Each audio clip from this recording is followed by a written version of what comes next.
Ya bani Adam, wahai anak cucu Adam. Ayat ini khitabnya kepada siapa? Semua kita. Ya. Seluruh anak keturunan Nabi Adam tentunya juga merupakan ya seluruh umat Nabi Muhammad sallallahu alaihi wasallam. Laki-laki maupun perempuan, ikhwan maupun akhwat.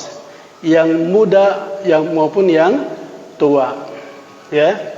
Qad anzalna alaikum, sungguh kami telah menurunkan kepada kalian ya kepada kalian semua libasan ya satu busana atau pakaian.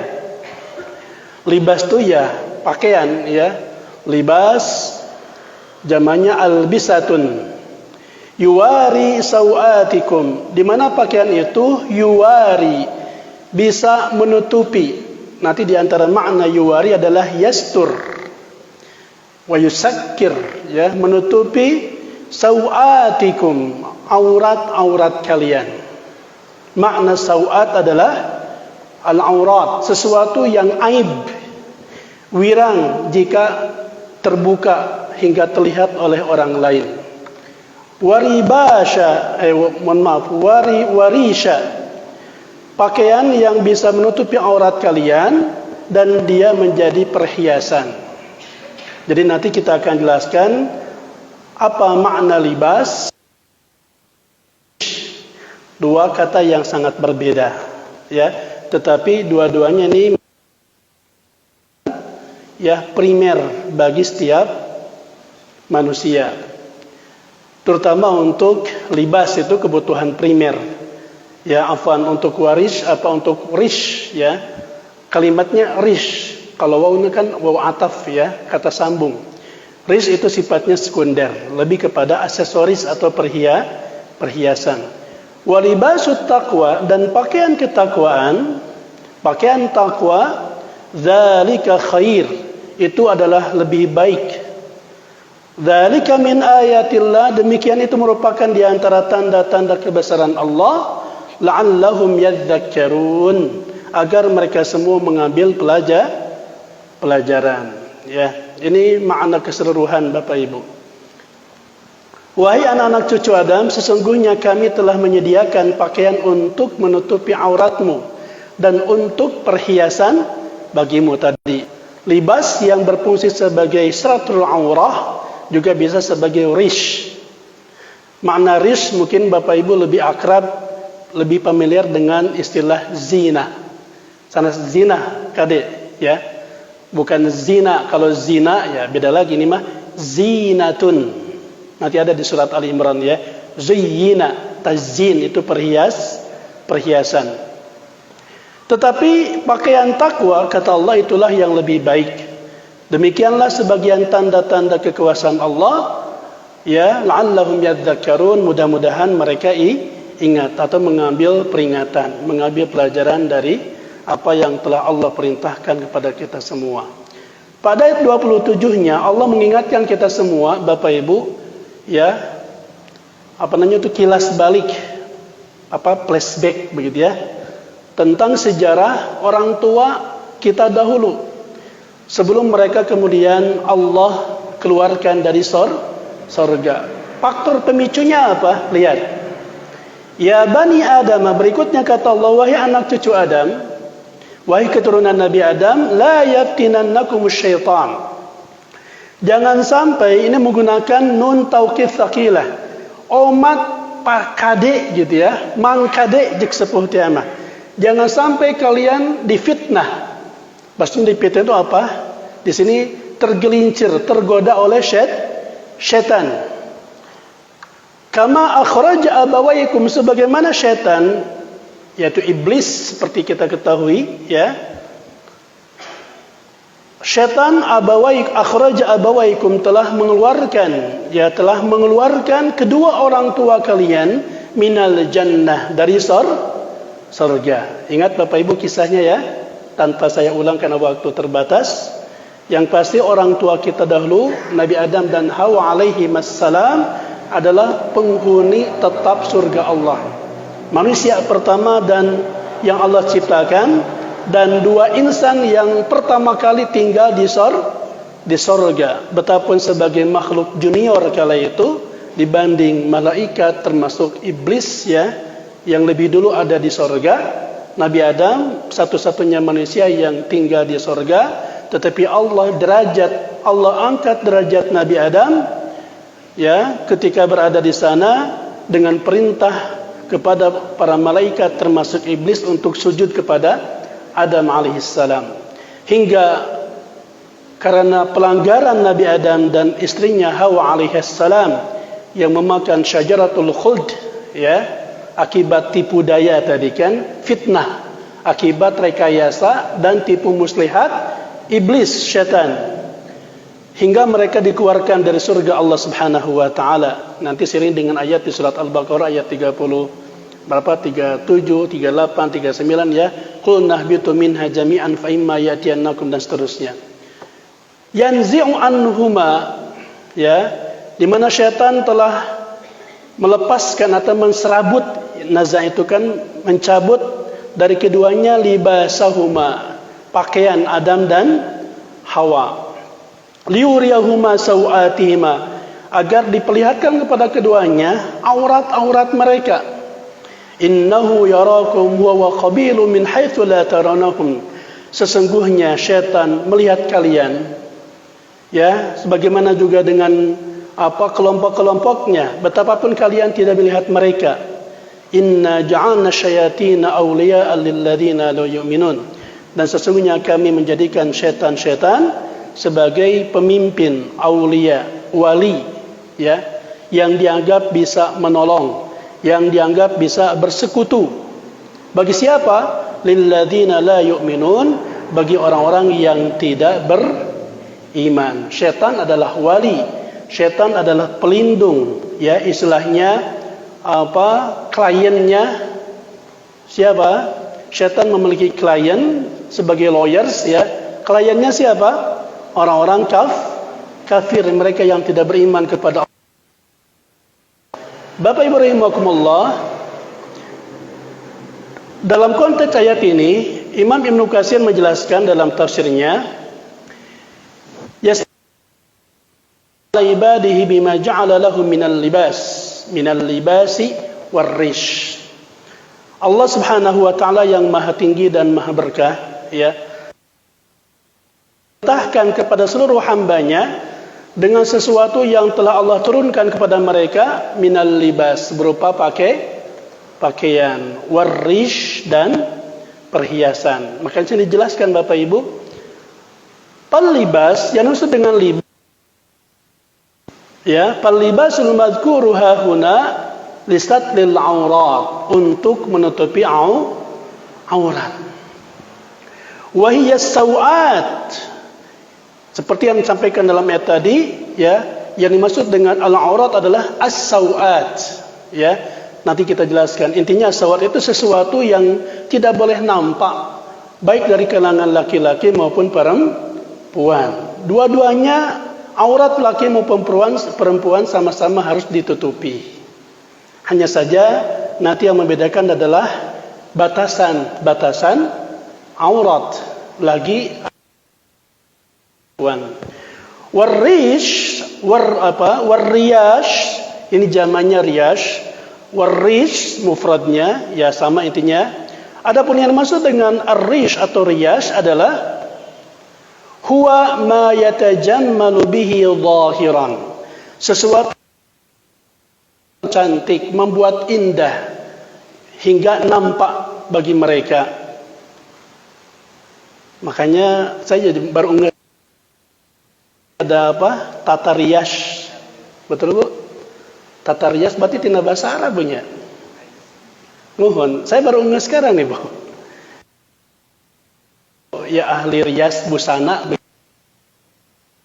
dari bahasa Arab nih, jamak itu adalah sesuatu yang mempercantik penampakan ya, yang nampak zahiran.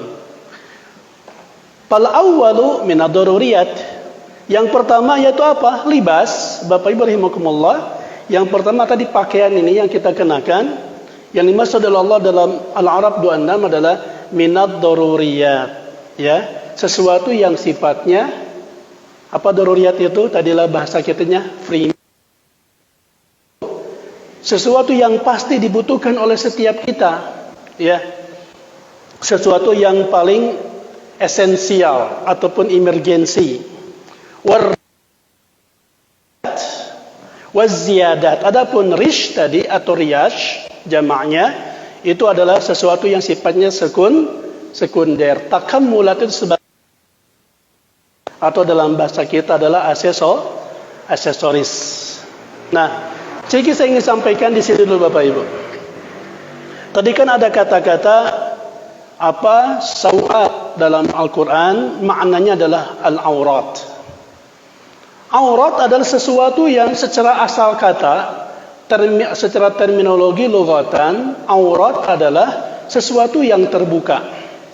Ara ya'uru auran atau auratan. Sesuatu yang terbuka. Dan sesuatu yang terbuka itu agar tidak menjadi aib bagi pelakunya. Saat sesuatu itu terbuka dan dilihat oleh orang lain yang tidak pantas untuk melihatnya, agar setan tidak kemudian atau iblis tidak berhasil membisikkan godaan dan hasutan kepada hingga terjerembab dan terjebak dengan tipu ketika melihat yang aurat tadi. Ayat ini berlaku untuk laki-laki dan perempuan. Aurat laki-laki wajib ditutupi, aurat perempuan juga sama wajib ditutupi. Yang membedakan apa? Batasan aurat ikhwan maupun akhwat. Ya. Dalam ayat lain, aurat itu sesuatu yang terbuka ketika nampak atau ditampakkan bisa menimbulkan fitnah.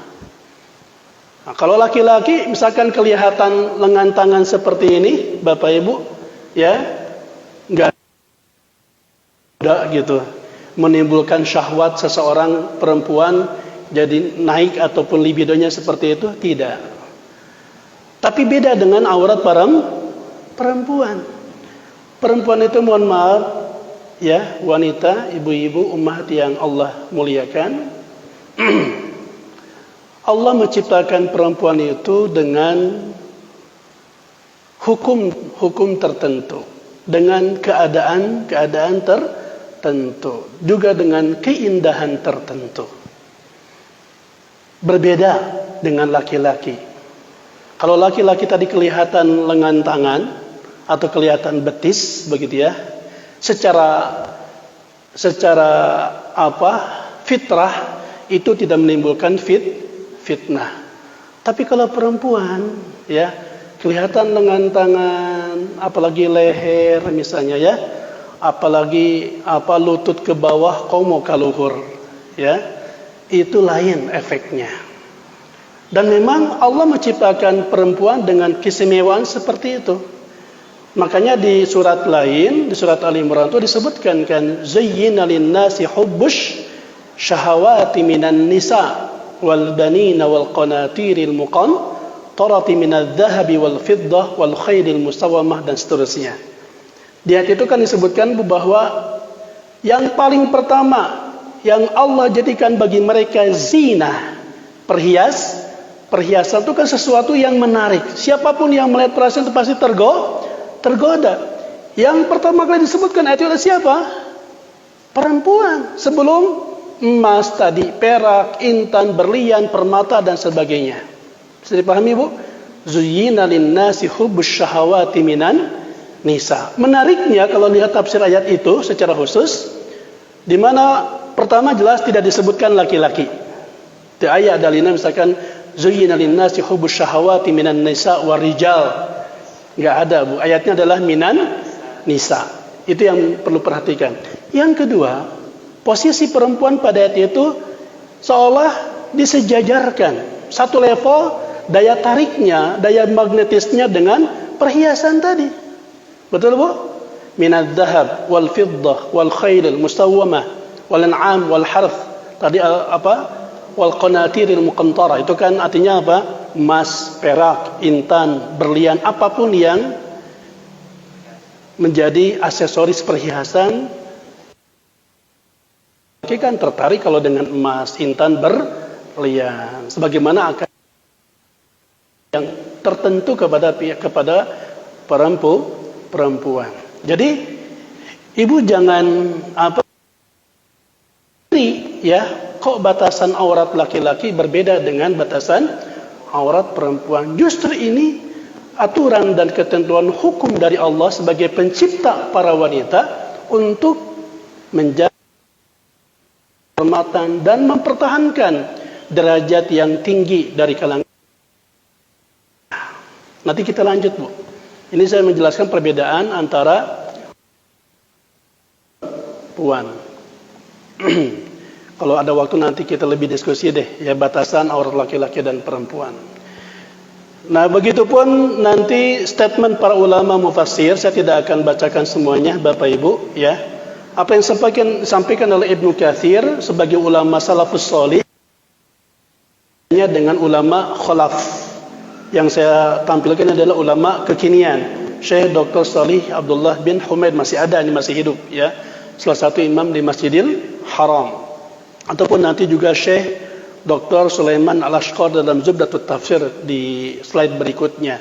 Intinya Allah telah menurunkan, Bapak Ibu, ya, pakaian. Allah telah menyediakan, ya, makna qad anzalna itu secara bahasa yang menurunkan, artinya Allah menyediakan pakaian bagi kalian untuk menutupi aurat kalian sebagaimana itu telah terjadi menimpa kepada orang tua kalian. Jadi kalau ada pertanyaan, sejak kapan Nabi Adam itu sampai terlepas pakaiannya? Ada pertanyaan begitu, Bu. Apakah ketika di surga, ya, pasca makan buah khuldi tersebut, atau mohon maaf, telanjang dan bugil itu ketika turun di dunia? Nah, dalam berbagai tafsir yang saya baca, secara khusus tadi saya mutolaah tafsir Fathul Qadir Imam Asy-Syaukani. Kalau kita lihat tadi ayat 27, ya, kama akhraja abawaikum minal jannah.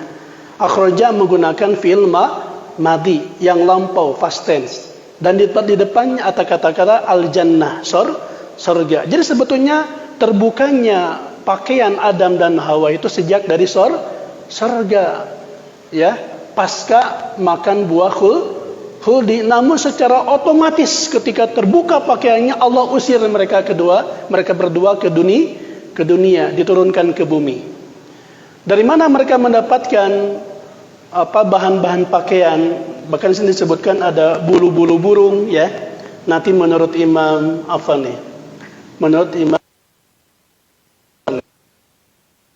ada mengatakan dalam beberapa riwayat mereka mendapatkan pakaian itu dari sisa bulu-bulu burung yang terlepas.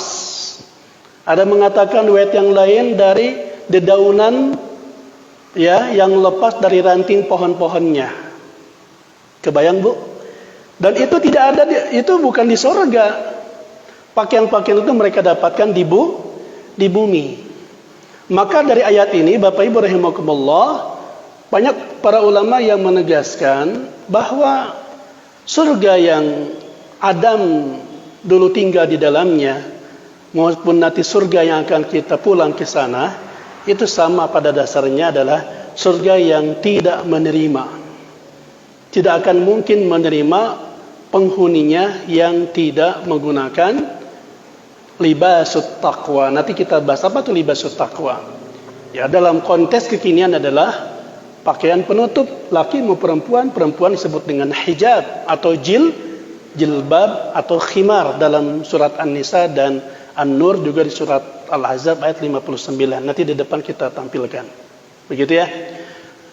Jadi boleh disimpulkan bahwa kalau kita lihat Bapak Ibu ayat sebelumnya, Ibu yang bawa Quran silakan baca ayat sebelumnya, ya. Terutama ayat 19, ya. Wa ya Adam uskun anta wa zawjukal jannah fakula min haitsu syi'tuma, dan seterusnya. Fawaswasalahuma syaitanu liyabdilahuma wa ri'anhu min ma nahakuma rabbukuma antilkuma asy-syajarati wa kullakuma in, terusnya Maka Bapak Ibu rahimakumullah, para ulama banyak yang mengambil kesimpulan bahwa siapapun di antara umat manusia Bani ingin kampung halamannya, mulih ke Lemah Cai, ya, reuni akbar dengan orang nenek kita sampai kepada Nabi Muhammad Ibrahim dan ujungnya Nabi Adam alaihissalam, maka syaratnya adalah dia mengikuti aturan Allah sebagaimana aturan itu telah ditetapkan kepada orang tua kita dahulu, Adam dan Hawa. Yaitu apa? Harus menutupi aurat. Itu aja. Orang yang membuka apalagi mengumbar aurat, sudah terumbar aurat. Orang yang sengaja mengumbar aurat tanpa merasa dosa dengan perilakunya, maka orang seperti ini sangat tidak layak dan mustahil masuk surganya Allah Subhanahu wa ta'ala. Baik. Maka dari ayat tadi bisa kita simpulkan, libasut taqwa, pakaian ketakwaan. Libas secara bahasa Bapak Ibu ya pakaian. Pakaian yang tadi menutupi aurat laki-laki maupun perempuan. Ya, laki perempuan yang beriman tentunya kepada Allah Subhanahu wa ta'ala. Kalau ada yang bertanya apa batasan aurat laki-laki perempuan, ya. Kalau laki-laki tidak ada banyak ikhtilaf para ulama secara madhahibul arba'ah kecuali Imam Hanafi, ya, Imam Syafi'i, Imam Maliki, Imam Ahmad bin Hanbal atau Hambali sepakat batasan aurat laki-laki itu dari pusar sampai lutut.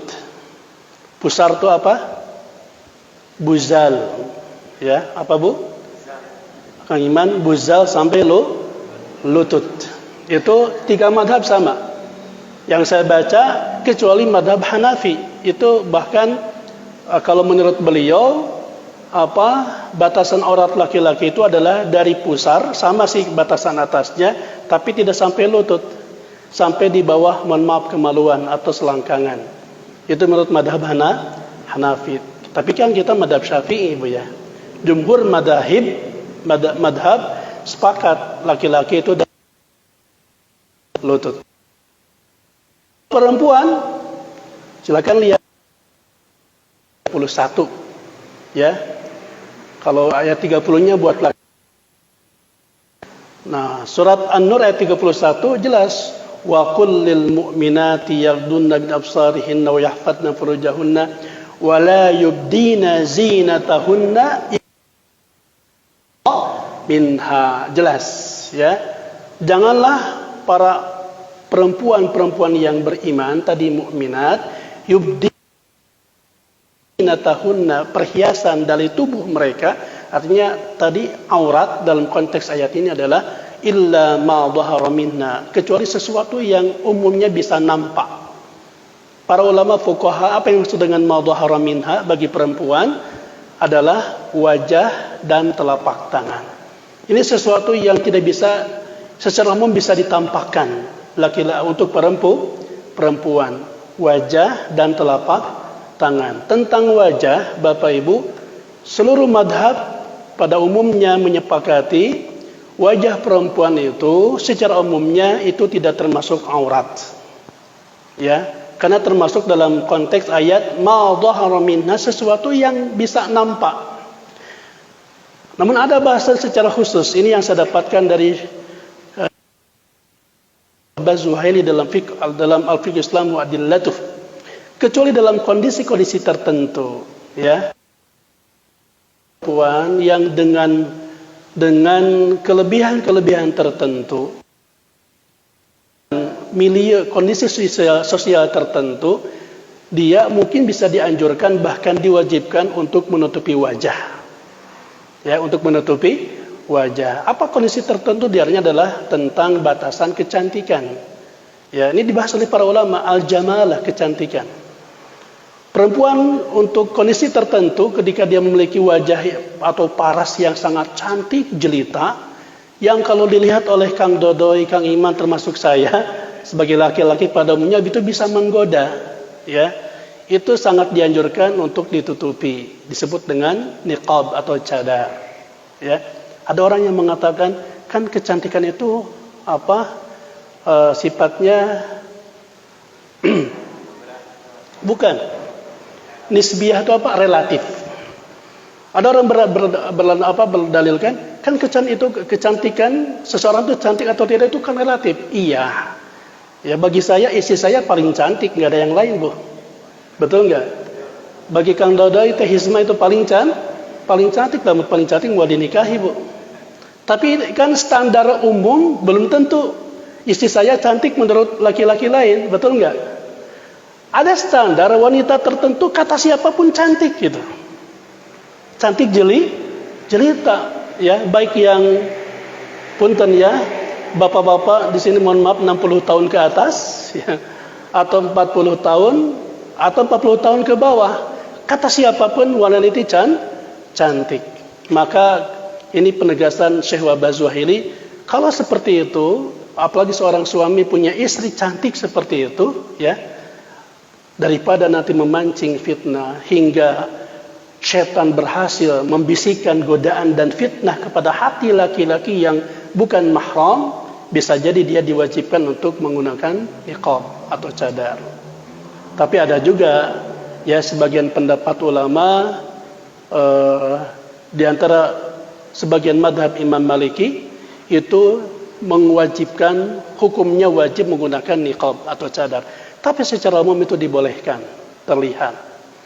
Atau tadi dalam kondisi lingkungan sosial tertentu, di lingkungan masyarakat di daerah tertentu yang memang rawan begitu ya, mereka tidak tertarbiyah dengan baik. Ya, saya terus terang, Bu, ya, ketika istri saya dulu di Korea Selatan selama 3 bulan, ya, karena kan itu kebanyakan non Muslim gitu ya, dan mereka rata-rata tertarik kalau lihat perempuan-perempuan Asia, apalagi dari Indonesia, khususnya orang Garut gitu ya. Gelis, makanya ketika istri saya di Korea, Bu, saya haruskan pakai cadar gitu ya, karena lingkungan kan ya. Tapi saya secara pribadi tidak mewajibkan. Begitu Bapak Ibu ya. Nah, adapun nanti ada pertanyaan bagaimana dengan kaki seorang perempuan ya. Para ulama secara umum mengatakan itu adalah bagian yang termasuk juga madhhara minha ya. Hanya saja bagi para wanita di daerah tertentu dengan aktivitas kerja tertentu ya, yang sangat darurat atau madharat kalau kemudian menggunakan penutup kaki atau kaos kaki ya, jawrab istilah dalam bahasa Arab, maka itu dibolehkan. Kalau saya pribadi menyatakan hukumnya wajib menggunakan kaos kaki. Tapi bagi perempuan yang kerja di ladang, di sawah, di kebun, komosok anu kucak kecrok kana kana balong misalkan mersihan eceng gondok dan sebagainya, atau sok ngala udang di bagenit misalnya gitu ya. Arti ini sepakat Bapak Ibu, untuk perempuan para aktivitas atau lingkungan kerja macam tadi contohnya itu dibolehkan tidak menutupi kaki. Tapi kata Imam Asy-Syafi'i dalam ketika dia keluar dari kondisi ya, dia pergi ke kota, ke masyarakat umum, apalagi ke pasar, tetap harus diwajibkan menggunakan jawrab, menutupi kakinya, begitu ya. Di sini mudah-mudahan Ibu semua paham ya. Ini kaitan dengan libas, pakaian penutup aurat. Tetapi kalau digabungkan dengan libasut taqwa yang tadi saya tegaskan sebagai pakaian para penghuni surga, ya, maksud libasut taqwa tadi menurut 3 mufassir sepakat. Ini adalah bukan hanya sebatas simbol, yaitu busana yang kita kenakan, tapi maknanya lebih dalam.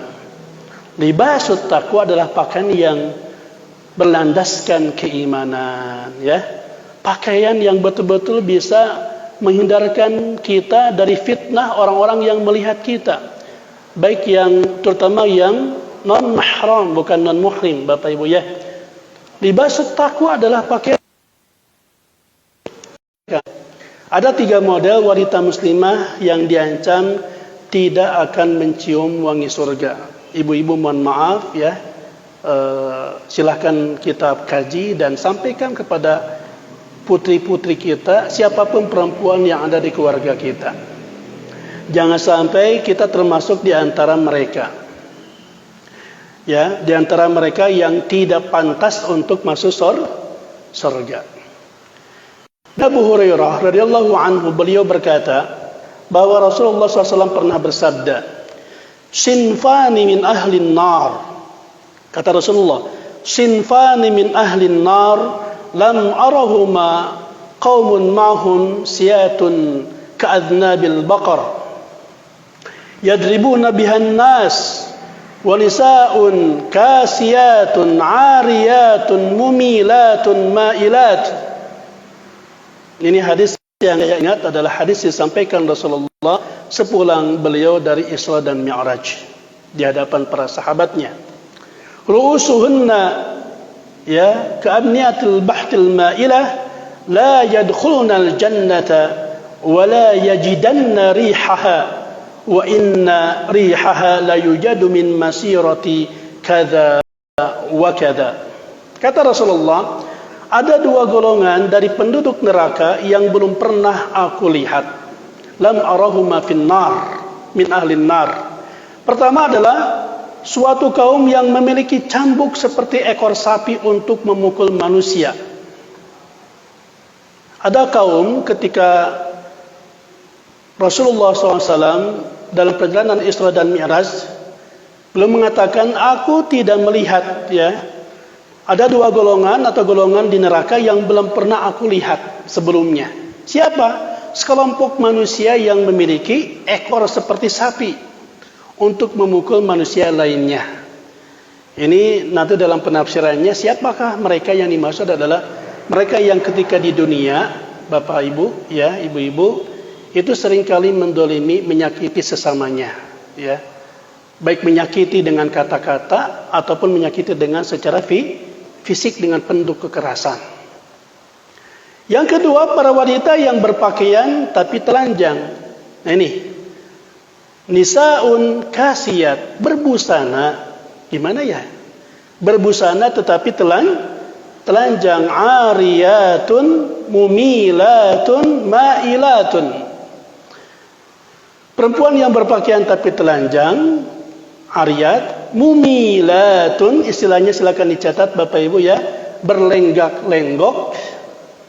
Ma'ilatun, kepala mereka seperti punuk unta yang miring. Wanita seperti itu tidak akan masuk surga dan tidak akan mencium baunya, padahal baunya surga dapat tercium dari jarak sekian dan sekian. Intinya seharusnya surga itu bisa dicium oleh siapapun, jarak walau alam tidak dijelaskan ya, apakah jarak berapa kilo, berapa puluh kilometer, yang pasti menandakan bahwa sesungguhnya para perempuan ini boro-boro bisa masuk surga. Itu mananya? Boro-boro bisa masuk surga atau sampai ke pintu surga untuk mencium bau. Jadi sangat tidak mungkin mereka boro-boro masuk, mendekati pintu surga juga tidak, menciumnya pun juga tidak. Siapa? Hapunten Bapak Ibu, hati-hati, jaga dan selamatkan putri-putri kita. Ya, siapapun wanita, ibu, kakak, adik dan yang lainnya. Siapa mereka? Yang jadi fokus siapa? Kasiyatun, ariyatun, mumilatun, ma'i. Berbusana, pakai baju tapi telanjang. Paham Bu? Dia enggak bugil, dia tidak telanjang, tetapi berbusana kayak telanjang. Ya kalau jelas-jelas menggunakan pakaian yang terbuka, ya, pas berbentuk lekukan tubuh, itu jelas dah. Tapi hati-hati untuk hari ini. Ada fashion tertentu, ya, atau juga mode-mode tertentu tetap menggunakan jilbab, ya, khimar. Tetapi tanpa disadari dia tetap memperlihatkan lekukan tubuhnya yang gemulai, yang seksi dan sebagainya. Saya kadang juga satu sisi kalau nggak perlu ingin refresh olahraga fisik Bu ya, suka malas ke kerkop gitu. Tapi sesekali saya butuh butuh partner gitu. Karena kalau saya kalau saya jogging, jalan sehat atau sprint gitu lari di sendirian ke Cilopang kemana, kadang mau nyali rama taya batur bu sok surga goda ongkoh hoyong pembakaran kalori gitu. Tapi pas tinggal tukang bandros salik heula gitu. Ningal surabi bu cakat polsek itu ranca bangonya mau gorengan mahanet kene gitu.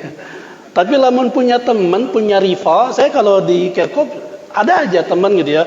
Apalagi lihat yang lebih tua dari saya tapi masih kuat lari, masih kuat jalan cepat, itu jadi motivasi. Maksud saya, di sisi lain terkadang saya malas gitu. Sieun kagoda. Ada perempuan nih, punten Bu ya. Ya dia pakai jilbab, bukan jilbab, biasa lebih kepada khimar. Khimar itu kan menutupi wajah, muka saja.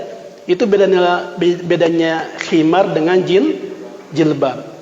Nanti lihat surat An-Nisa perbandingannya, mohon maaf, surat An-Nur 31 dengan Al-Ahzab 59. Awalnya khimar itu hanya menutupi wajah dengan leher, ya. Tapi kalau jilbab nanti disempurnakan, Al-Ahzab 59, jilbab itu menutupi minimalnya sampai diulurkan ke dada. Ada beberapa wanita ya, mungkin karena tuntutan profesionalisme sebagai atlet dan sebagainya lah mungkin ya. Ya, ini pakai kerudung. Kaos yang pendek segini ya. Kaos jersey seperti itu, jersey ya. Bahkan mungkin kurang lebih bisa 20-25 cm. Lain ngukur Bu kira-kira. Cuman ini kan stocking hitam gitu. Ini juga pakai manset disebutnya ya. Juga jilbabnya, betapun dia tetap atletis. Apakah itu termasuk jilbab? Bukan. Apakah itu termasuk libasut taqwa? Bukan. Justru termasuk ke sini. Ariyat. Kalau menurut saya masih ingat tuh ucapan Syekh Abdul Nasir Uluwan, mungkin berjilbab, berkhimar, ya pakai kerudung, pakai jilbab, tapi pertama adalah dia berbahan transparan atau tipis. Hati-hati ya. Yang kedua membentuk lekukan tubuh. Jilbab si jilbab tapi bagian-bagian tertentu. Pokoknya punten ibu istri mah benten serang pamagat. Kang Iman katinggal sembada gitu ya, dadanya mau ngagoda syahwat Bu. Tapi kalau istri punten pakai kaos ketat itu akan menggoda. Kata Allah itu, Allah yang menciptakan kita, Allah lebih tahu. Begitu ya, harus paham. Tadi membentuk lekukan tubuh, bagian tubuh tertentu kelihatan, ya. Atau menggunakan warna, mohon maaf, yang mencolok. Ini bagian dari kasiyatun ariyat. Apalagi ditambah dengan sudah ariyat, mumilat, lenggo. Jilbab saya dijilbab, bahkan punten pakai niqab gitu ya. Tapi pasang di TikTok, ya. Nari, joget ya dengan lekukan-lekukan tertentu. Buat apa dijilbab? Buat apa pakai khimar? Buat apa pakai niqab? Itu kan fungsinya untuk melindungi tubuh kita, menjaga kesucian dan kehormatan seorang perempuan. Dalam hadis yang tadi Bapak Ibu disebutkan beberapa sifat wanita yang diancam tidak mencium wangi surga. Ada berapa tadi? Ada 3 ya karakter mereka. Wanisaun kasiyatun ariyatun mumilatun mailat ru'usuhunna ka'amniatil buhtil mailah, berpakaian tetapi telanjang, mailatun wa mumilat, dan kepala mereka seperti punuk unta. Ya, pakai kerudung, punten jilbab tapi ya ini ya kayak ibu tahu punuk unta? Ya dipakai misalkan di belakangnya pengikat, rambutnya ke atas ya, atau disanggul. Dijilbab sudah dijilbabnya disanggul, baiknya lurus aja. Jadi kalau menurut Bunda siapa itu Ustadzah Ibu Wiryaningsih dalam kajian tentang fikih nisa, tetap menjaga tentang asolah fitrah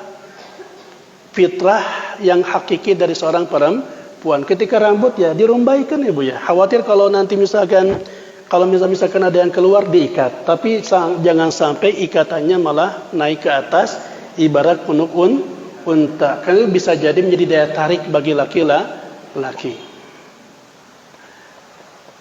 Saya jadi ingat, mohon maaf singkat saja Bu ya, ingat kisah salah satu mahasiswi saya di Politeknik Al-Islam Bandung. Itu kisah ini tahun 2011 atau 2012 lah kurang lebih. Saya masih ngajar dari 2004 terakhir kemarin 2019, ya hampir 15 tahun.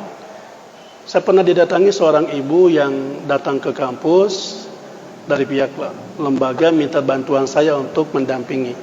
Intinya ibu-ibu ini dalam beberapa hari, hampir 1 minggu lebih, pasca meninggal putrinya itu adalah mahasiswi kami di Politeknik ya Al-Islam Bandung. Satu yayasan dengan rumah sakit Al-Islam. Jadi dalam seminggu terakhir itu sering didatangi putrinya ya dalam mimpi begitu, dan seluruh mimpinya sangat menyeramkan dan menakutkan. Kata si ibunya di depan saya tuh ketika saya dipanggil oleh pihak lembaga ya yayasan lah ke kantor, itu bahkan ngobrol bukan rektor ya kepala Politeknik, Ibu Dokter Umi. Jadi dalam mimpi-mimpinya itu anaknya seringkali datang, terkadang rambutnya berbentuk ular. Jadi ularnya banyak. Juga seperti api ya. Intinya menyeramkan. Lalu berteriak minta tolong, mama tolong abi, mama tolong abi ya. Padahal anaknya berjilbab kalau ke kampus Bu. Berjilbab kalau saya nggak tahu kalau di luar kampus ya. Karena memang kampus mewajibkan menggunakan jilbab. Ya, akhirnya dia minta tolong, ini harus gimana Ustaz, saya kasihan sama anak saya. Saya bilang, Bu, coba mungkin ada dia pernah berbuat salah kepada teman-temannya. Dia bilang, saya sudah datang ke teman-temannya, sahabatnya, keluarganya yang mungkin pernah didolimi, minta maaf atas nama anak saya. Sudah dilakukan. Saya penasaran, singkat cerita, anak ibu punya akun gak di sosmed ya, Facebook atau apalah gitu, IG. Waktu itu sudah ada kan Facebook ya, IG, meskipun belum setenar sekarang gitu. 2012 lah kurang lebih. Gak tahu ya, mungkin adiknya tahu gitu. Nah, besoknya adiknya didatangkan dan adiknya tahu persis kakaknya punya akun. Ternyata di akunnya itu memang Masya Allah banyak foto-foto, selfie, bahkan membuka aurat, memperlihatkan rambut. Kadang tadi waktu itu mungkin belum ada TikTok lah, pokoknya adalah video-video tertentu yang memang kurang pantas gitu ya. Padahal anaknya sudah meninggal, kecelakaan motor Bu, kecelakaan motor.